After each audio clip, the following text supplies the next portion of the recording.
Perception controls biology, because how we see life determines our behavior, controls our genes, and can even rewrite the genetic code.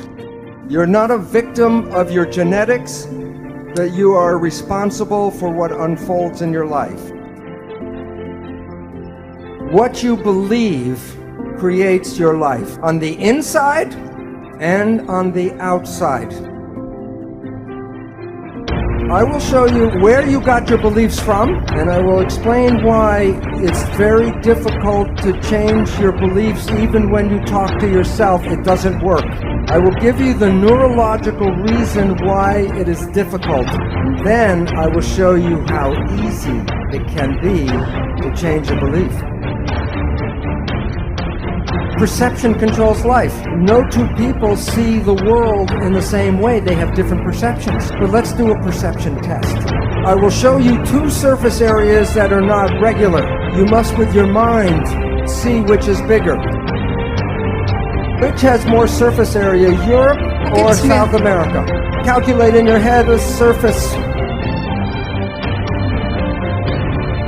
The answer is South America is 2 times larger than Europe. This is the Mercator map. It was made by Germans. Where did they put Germany? Deutschland is in the dead center. Isn't the equator the dead center? This map is wrong. You want to see the correct map? It's called the Peters projection map. Which is larger, South America or Europe? The point is that you learn perceptions. And sometimes your perceptions can be right, and sometimes your perceptions can be wrong. Since perception controls biology, and since they can be right or wrong, then it's more accurate to say that belief controls biology. What you believe creates your life, on the inside and on the outside. So now the most important question is, where do our perceptions come from? Number 1, genetics. We get instincts we are born with.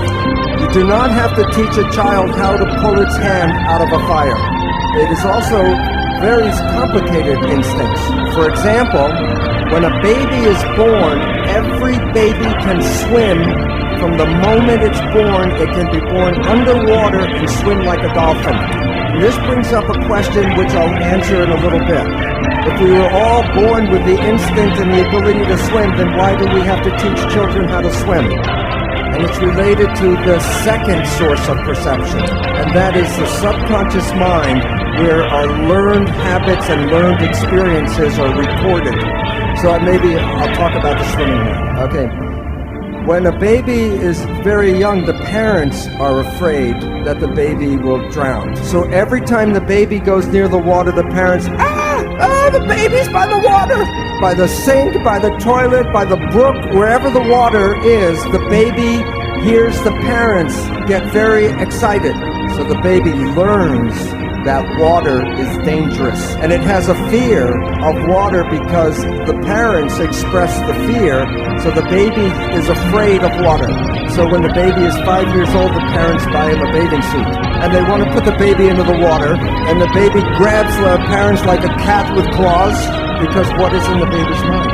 That you're going to drown the baby. So the learned behavior can override the instincts.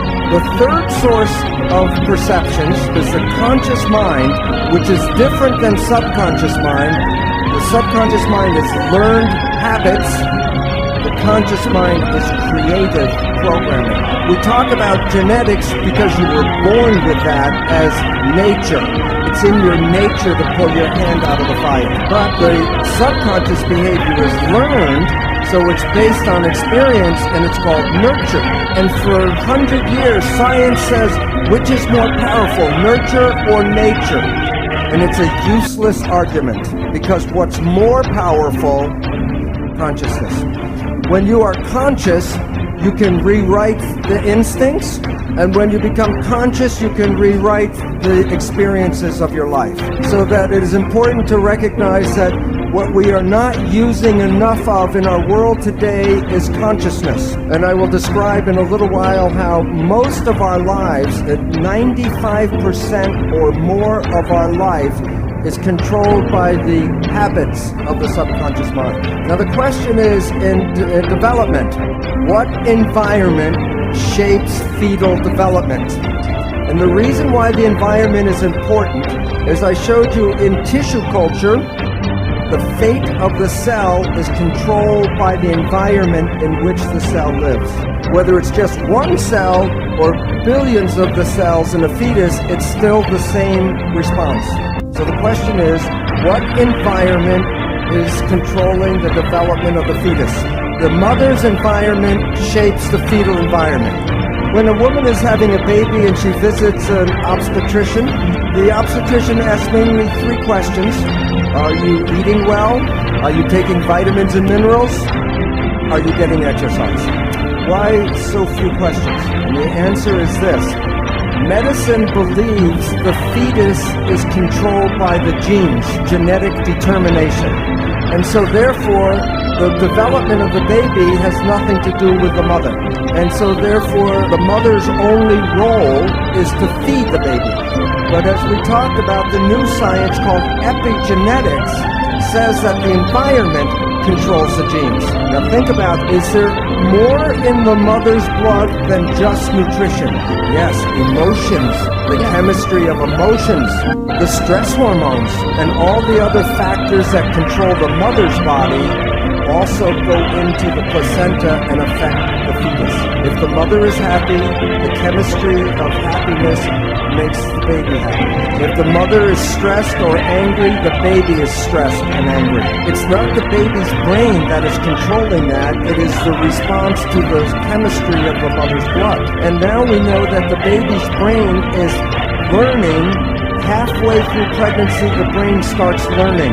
So the emotional patterns and behavior of the mother are being learned by the baby before it's born. But this does not leave the father out of the picture, because if the father irritates or upsets the mother, then that is translated to the baby. And you might say, why should nature allow the mother to influence the baby so much? And the answer is this. When the baby is born, it will live in the environment that the mother experiences. So the mother is nature's head start program. It prepares the baby for the world that is present when that baby is born. And that the influence of the mother and the chemistry of her blood influence the genetics of the child. So for example, the experiences of the mother during World War II, and this is in the Netherlands, a scientific study, when there was not enough food and people were in starvation, the influence of the starvation on the mother was passed to and affected the genetics of the child. And when the child grew up and had her own baby, it passed the influence of starvation onto the next generation. In science, it's called the grandmother effect, that the grandmother is influencing two generations.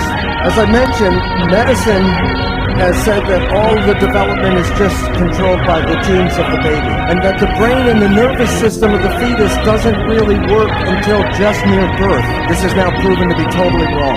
That the baby, as I mentioned, is learning by midway through pregnancy. It's learning now.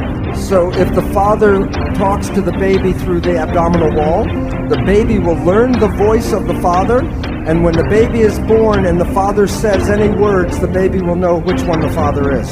And also it works with music, because people play music to the baby and it learns the music before it's born.